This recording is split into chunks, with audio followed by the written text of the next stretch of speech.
Long ago, in the quiet village of Nkara, there lived a poor but diligent farmer named Jabari.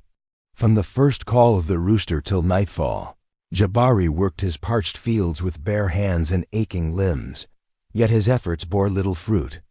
Sometimes the cruel sun would scorch his young crops, other times the relentless Amvu rains would flood his land, washing away what little had grown.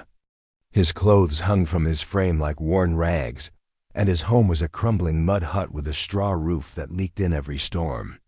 Most days he ate just cassava and millet gruel, if anything at all. But even in his struggle, Jabari's heart remained generous. When neighbors needed help fetching water from the far-off stream or repairing fences battered by wind, he was always the first to arrive, never asking for reward. Each night, he would sit on a creaky stool beneath the stars, his eyes raised to the heavens, wondering if the gods had turned their backs on him. One evening, as the orange sun slipped behind the trees, loneliness settled over him like a cold cloth. He thought of the village elders and chiefs, their storerooms full, their bellies round, while he labored endlessly and reaped so little. "Is this truly all life holds for me?" he whispered. But fate had not forgotten Jabari. The next day, as he trudged home past a dying tree, something gleamed beneath its roots. Curiosity tugged at him, and he bent down to pull out a strange, half-buried gourd, smooth, polished, and gleaming despite the dust. No sooner had he touched it than a voice rang out, soft yet commanding, "Do not fear, Jabari." He stumbled back, heart-hammering. Who speaks?" he gasped. "I am the spirit of this gourd," the voice replied. "I have watched your kindness for many seasons. Because of your pure heart, I grant you 3 wishes.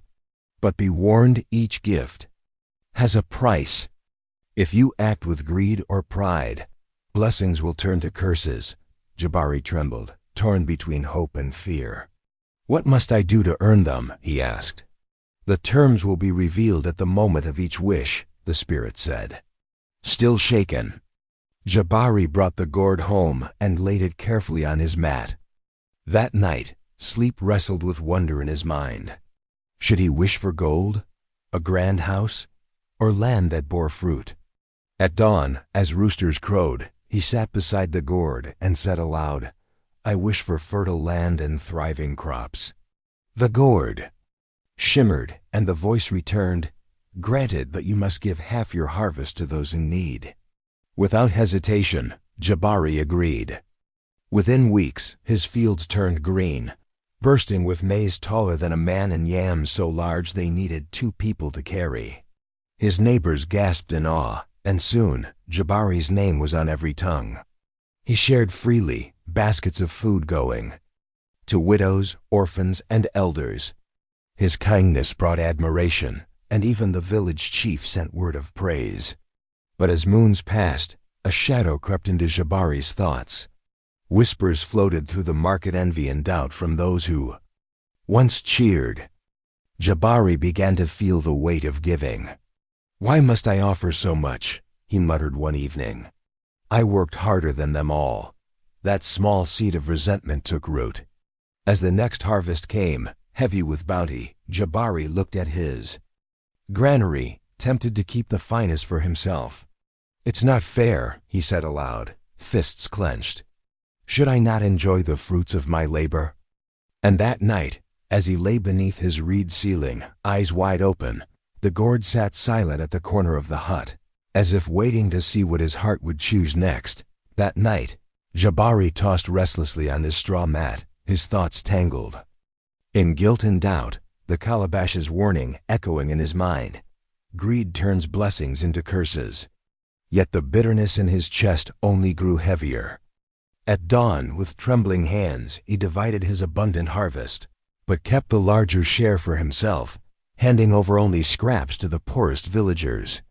The moment he did, a cold dread settled over him. The next morning, the sky above Nkara turned cloudless and cruel. A drought swept the land, but curiously, only Jabari's fields withered. While his neighbor's crops stood tall, his soil cracked, brittle as ash, and his once thriving plants shriveled like dry leaves. Desperate, he ran to the calabash. "Please, spirit. My crops are dying.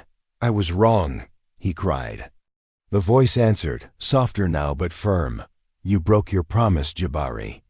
Your heart has turned toward greed, and so the land turns from you.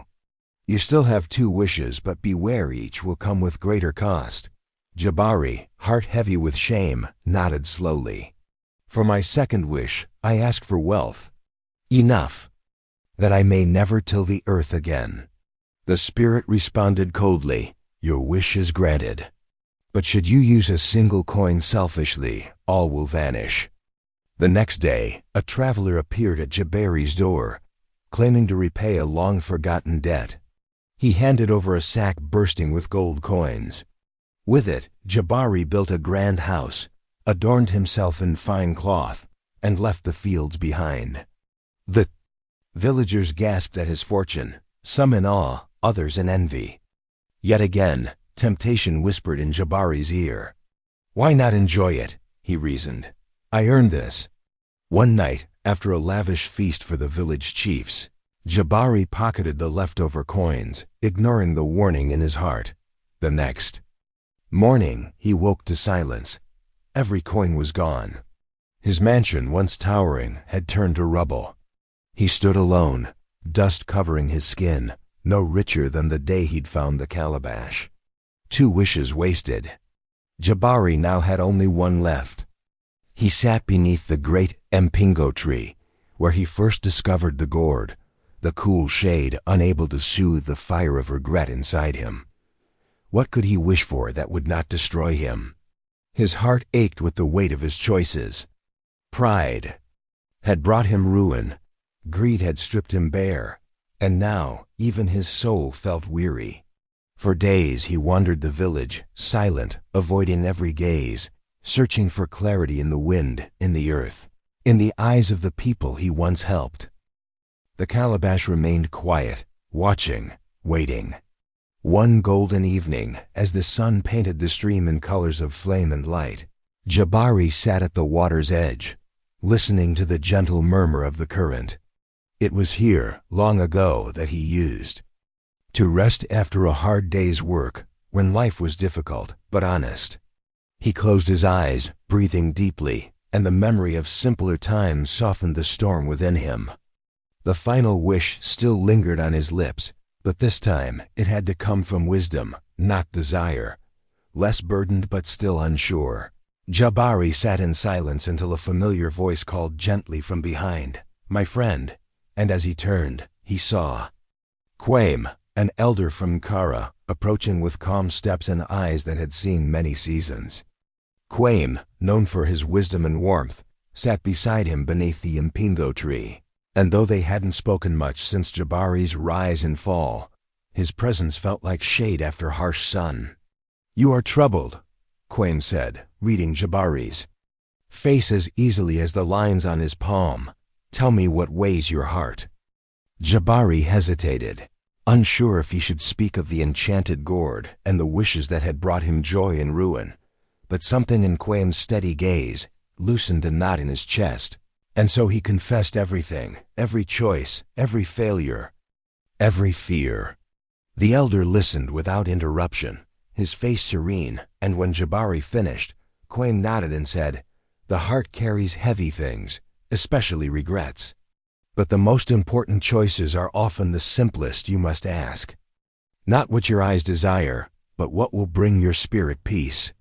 Those words echoed in Jabari's mind for days as he walked the village paths, remembering how none of the wealth or bounty had filled the hollow inside him. Yet fear of poverty still clung to him like wet cloth, and he trembled at the thought of one last mistake. One stormy night, the wind howled through the village, and Jabari found himself standing once again before the calabash, its surface glowing faintly in the dim light. He reached out but stopped, heart pounding, knowing this wish had to be pure, when a loud knock startled him. Opening the door, he found Edwoa, a widow from the village, drenched and trembling, pleading for help. Her children were sick, and without medicine, they wouldn't survive the night. Jabari's heart clenched, for he had no riches, no food, no way to help, but the calabash still sat on the table, full of its silent power. Could he use his final wish not for himself, but for another? Doubt rose within him. What if helping Adwoa brought new misfortune? But when she whispered again, eyes filled with hope and fear, Jabari saw what he had missed all along, that perhaps his last wish wasn't about fixing his own life, but healing another's. Still, as he turned to the calabash, its voice returned, firm and final. Be careful, Jabari. This last wish will shape everything. Are you certain of your heart? The weight of those words pressed on him like thunderclouds, and as Adwoa waited, shivering in the doorway, her children's lives hanging by a thread, Jabari stood frozen, the storm outside mirroring the storm within. He opened his mouth. I wish, but paused, because a new thought, simple and strange, rose in him. What if he didn't wish at all?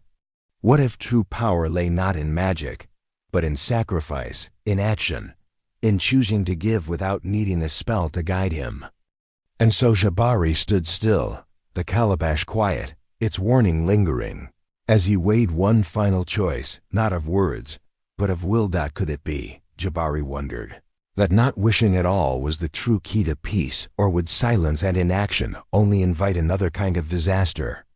Yet when he looked into Adwoa's tearful eyes, the urgency of her plea reminded him that sometimes responsibility outweighed fear.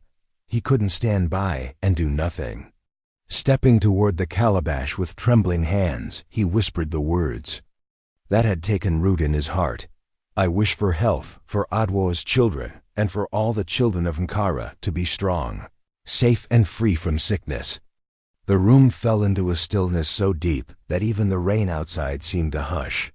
Then, after a breathless pause, the calabash spoke with quiet finality. Your wish is granted. But remember, Jabari, the heart's kindness is never without cost. A chill ran through him, but before he could dwell on it, laughter echoed from outside, laughter, bright and warm, the kind he hadn't heard in years. He rushed out to see Adwoa's children playing in the rain, their cheeks rosy, their eyes alive. Adwoa stood beside him, stunned and speechless, then whispered, They're really healed. Relief surged through Jabari like the rising river after a long drought. For once, he had made a wish not for himself, but for the good of others. Yet the calabash's warning haunted the edge of his joy. In the days that followed, the village rejoiced. Children who had once been frail now danced in the fields. Parents thanked Jabari, unaware of the true reason for the miracle. Peace seemed to have returned until the animals began to fall ill. Goats, chickens, cattle once thriving now collapsed with strange ailments. Farmers watched helplessly as their herds wasted away. Then came the crops. Green leaves yellowed overnight. The rains came too hard or not at all, flooding or scorching. The fields, the balance had been broken. Whispers crept through the village, whispers of curses, of dark magic, and of Jabari. It was his wish, they said. It brought this upon us. Though Jabari tried to tell himself it wasn't his fault, deep inside he knew. The calabash had given life to the children, but it had taken something in return. Desperate, he returned to the mpingo tree where it all began, clutching the calabash like a stone. Please, he begged, I asked for good, not for this suffering. But the calabash remained silent. Its power was spent, its final gift given. The consequences were his to bear. But all was not lost. As Jabari stared out over the dying fields, a new thought took hold, one born of sorrow but lit with hope. If the calabash would speak no more, perhaps wisdom could still be found. Maybe the path to healing lay beyond magic and action, in humility. And so, with the calabash in hand and resolve in his heart, Jabari left the village, walking into the unknown in search of the ancient ones, the keepers of stories and power long past, hoping to learn how to mend what he had broken. He did not know if he could fix the damage or restore what had been lost, but he knew this. The true test was, only beginning, and it would not be wishes but wisdom, compassion, and sacrifice that would determine the fate of Nkara.